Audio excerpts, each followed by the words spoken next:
केशव का हृदय भर आया। नित्य नियम से व्यायाम, दिए के टिमटिमाते प्रकाश में अध्ययन। विजयादशमी का दिन। उस दिन पहली बार बाल केशव अपने पिताजी के साथ भोसलों के राजभवन गए। वहीं बाल केशव के मस्तिष्क में विचारों का तूफान खड़ा कर देने वाली पहली घटना घटी।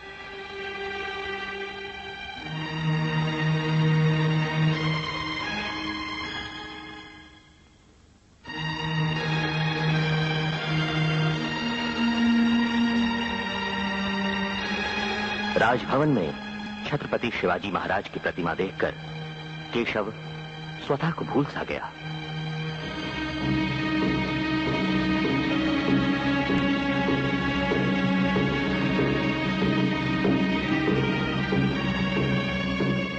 रघुजी राजा भोसले के चित्र पर पुष्प चढ़ाए। वहां ब्रिटिशों का यूनियन जैक देखकर केशव सन्न रह गया। भोसले तो हिंदवी स्वराज्य के आधार स्तंभ है। उनका पवित्र भगवा ध्वज कहां गया? ये किसका ध्वज है? ये यहां कैसे आया? तभी उसका ध्यान सीताबर्डी के किले पर फहराते हुए ब्रिटिशों के यूनियन जैक पर गया। बाल मन में सहज विचार आया कि यहां तो भगवा ध्वज होना चाहिए। शिवाजी महाराज का भी तो वही ध्वज था। मन में एक साहसिक कल्पना ने जन्म लिया। क्यों न चुपचाप किले तक एक सुरंग खोदी जाए और यूनियन जैक को हटाकर उस जगह भगवा ध्वज फहराया जाए। तुरंत ही बाल साथियों के साथ कार्य आरंभ कर दिया। सुरंग की खुदाई होने लगी, पर शिक्षक को पता लग गया। सारा भेद खुल गया।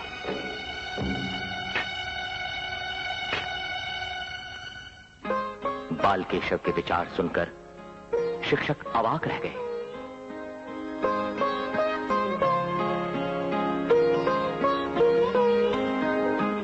और केशव को गले लगाकर ऐसा करने से रोक दिया।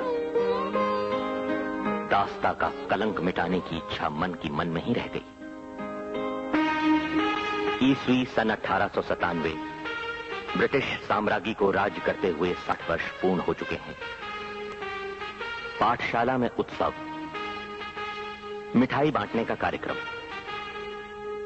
केशव की आयु केवल 8 वर्ष, पर उस समय भी उसके मन में स्वतंत्रता के प्रति अगाध प्रेम व पराधीनता के प्रति तीव्र वेदना छिप नहीं पाती। हमारी स्वतंत्रता छीनने वालों के उत्सवों से भला हमें क्या लेना देना? हमें क्या आनंद? केशव जबरदस्ती दी हुई मिठाई फेंक देता है।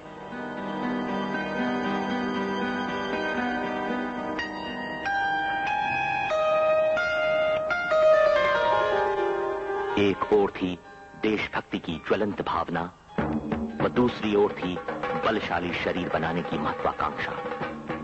बलभीन की उपासना शुरू हो गई। अखाड़े की लाल मिट्टी में कुश्ती लड़ना, मथंब व अनेक प्रकार के व्यायाम करना दिनचर्या का भाग बन गया।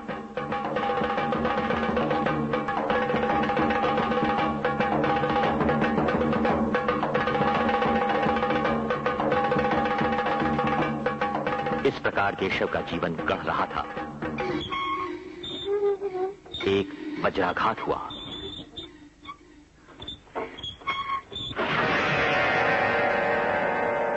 क्रूर प्लेग ने एक ही दिन माता और पिता दोनों की बलि ले ली। दोनों का अंतिम संस्कार एक ही दिन, एक ही चिता पर। केशव के सिर से माता पिता की छाया हट गई। वो अत्यंत उदास हो गया।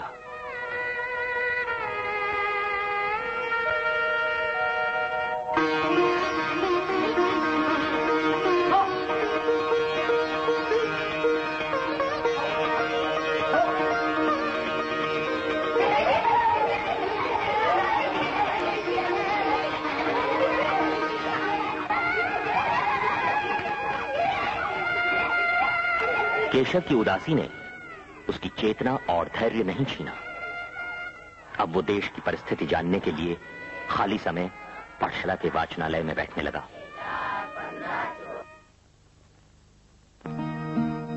पुस्तकों से भरी अलमारियां, समाचार पत्र व अन्य पत्रिकाओं से लदे हुए टेबल। पर इसमें से क्या पढ़ा जाए? क्या पढ़ने से अपनी महान परंपरा का ज्ञान हो सकेगा? केशव ने धर्म और संस्कृति का सम्यक ज्ञान देने वाली पुस्तकों का अध्ययन किया। युवा खून को ललकार रहे थे केसरी और काल जैसे समाचार पत्र। देश की हवा गर्म थी, असंतोष बढ़ रहा था। असंतोष की इस आग को अधिक भड़काने का काम कर रहे थे लोकमान्य तिलक की लेखनी से निकले केसरी के तेजस्वी लेख। केसरी और तिलक दोनों ही केशव के आराध्य देव बन गए। स्थान स्थान पर होने वाले बमों के धड़ाके और गोरे साहबों के होने वाले रक्तपात के साथ साथ ब्रिटिश सरकार के अत्याचार भी बढ़ते गए। तिलक गर्जना के साथ पूछ रहे थे, क्या सरकार का दिमाग ठिकाने पर है? भारतीय अधिकारियों की लाचारी, क्रांतिकारियों की दिल दहला देने वाली कार्यवाहियां, बंग भंग, राष्ट्रीय असंतोष के 4 सूत्र, इन्हीं सब कारणों से विदेशी सत्ता का बेचैन होना स्वाभाविक था। लोकमान्य तिलक पर राजद्रोह का अभियोग लगाकर मुकदमा चलाया गया। केशव के मन पर भीषण आघात, बमों के धमाके बढ़ते गए। निर्भय खुदीराम कच्ची उम्र में ही फांसी पर चढ़ा दिए गए। तिलक जी की सहायता के लिए धन इकट्ठा किया जाने लगा। उनकी सुप्रसिद्ध घोषणा, स्वराज्य मेरा जन्मसिद्ध अधिकार है और मैं उसे लेकर ही रहूंगा। ऐसे समय में केशव को एक ही चिंता थी, वो क्या करे? उसके मन का ज्वालामुखी फूटना चाहता था। केशव तिलक पक्ष के विदर्भ के वरिष्ठ नेता डॉक्टर मुंजे के साथ विचार विनिमय करने लगा।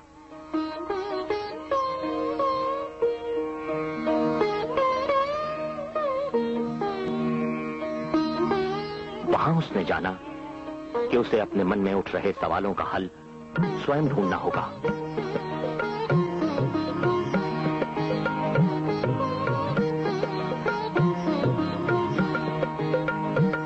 उसे कुछ कर दिखाने का अवसर मिला और वो कूद पड़ा असंतोष के प्रबल प्रवाह में। अकेला नहीं, अपने मित्रों के साथ।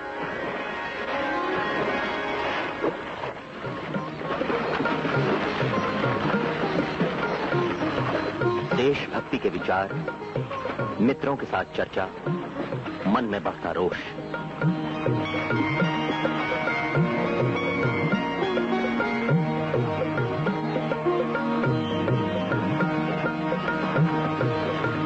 बस यूं ही 4-5 वर्ष बीत गए। दशहरे की छुट्टियों में केशव मध्य प्रदेश के रामपायली गांव में अपने चाचा के यहां गया।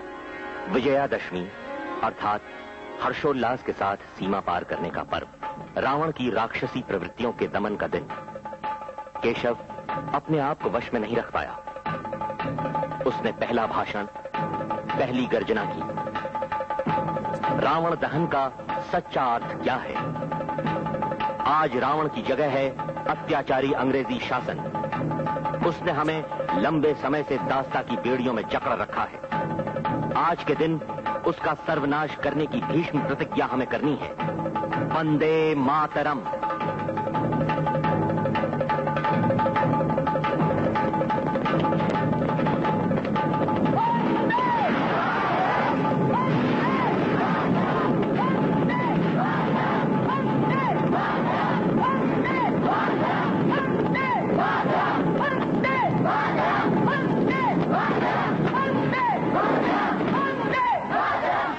अंग्रेजी शासन को केशव के नाम से एक नई फाइल खोलनी पड़ी। गुप्तचर परछाई की तरह उसके साथ लगे रहे।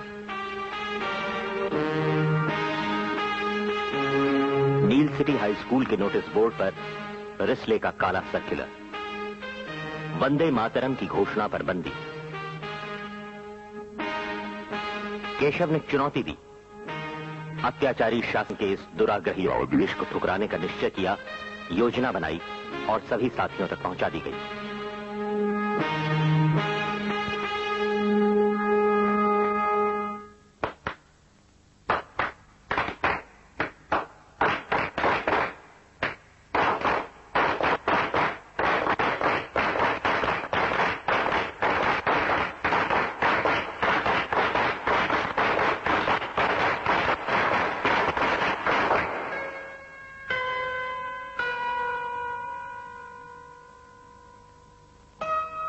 मुख्याध्यापक और शिक्षकों के साथ डिप्टी साहब कक्षा का निरीक्षण करने आए और अचानक सुनाई दी। अधिकारी अवाक रह गए। दूसरी कक्षा के पास वही घोषणा।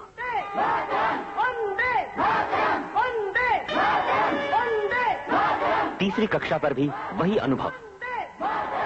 डिप्टी साहब तिलमिला गए। नोटिस निकाला गया। किसने रचाया ये षड्यंत्र? शिक्षालय बंद कर दिया गया। आदेश निकाला गया, इस काम में जिसका भी हाथ हो वो माफी मांगे। कोई आगे नहीं आया। शिक्षालय 2 महीने बंद रहा। उधर पालक परेशान। काफी प्रयत्नों के बाद एक रास्ता निकाला गया। नाम मात्र का खेद व्यक्त करके विद्यार्थी शिक्षालय में आने लगे, पर स्वाभिमानी केशव थूक कर चाटना जानता ही न था।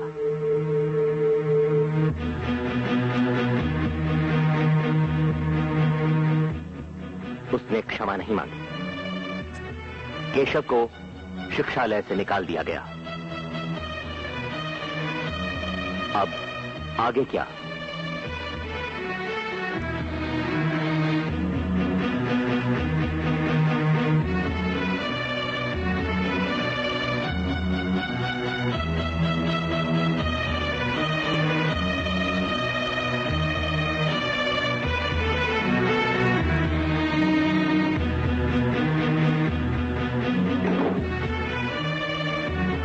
श्री अच्युत बलवंत कोल्हटकर ने देश सेवक पत्रिका में अपने एक लेख में लिखा कि ऐसे अन्याय पीड़ित विद्यार्थी क्या करें।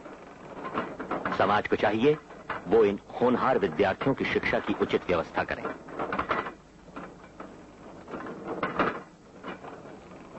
डॉक्टर मुंजे और श्री कोल्हटकर जी ने स्वयं यमतमाल में श्री बापू साहब अणे की राष्ट्रीय शाला में केशव को प्रवेश दिलाने की व्यवस्था की।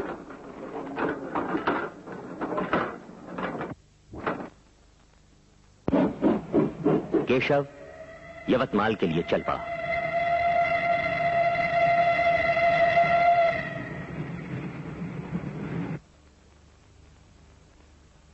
पर थोड़े ही समय में वो राष्ट्रीय शाला भी सरकारी कोप से न बच सकी और बंद कर दी गई।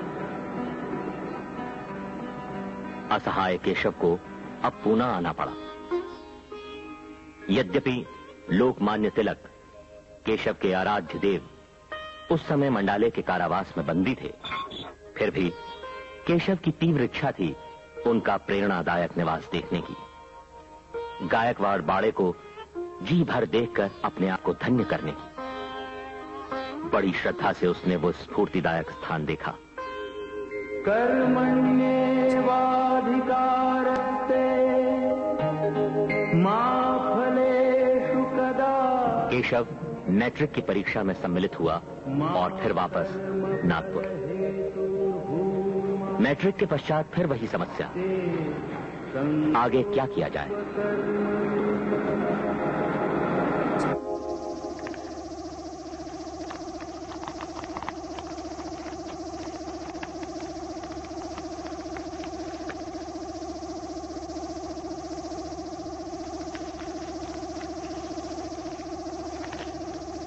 क्रांति मार्ग से प्रभावित केशव डॉक्टर मुंजे से परिचय पत्र लेकर कलकत्ते गया और वहां के नेशनल मेडिकल कॉलेज में प्रवेश ले लिया।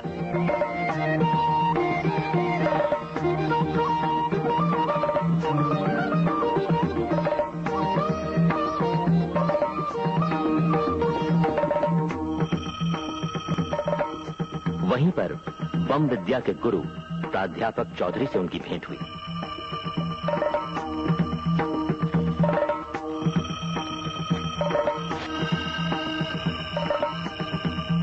गुप्तचर केशव का पीछा कर रहे थे।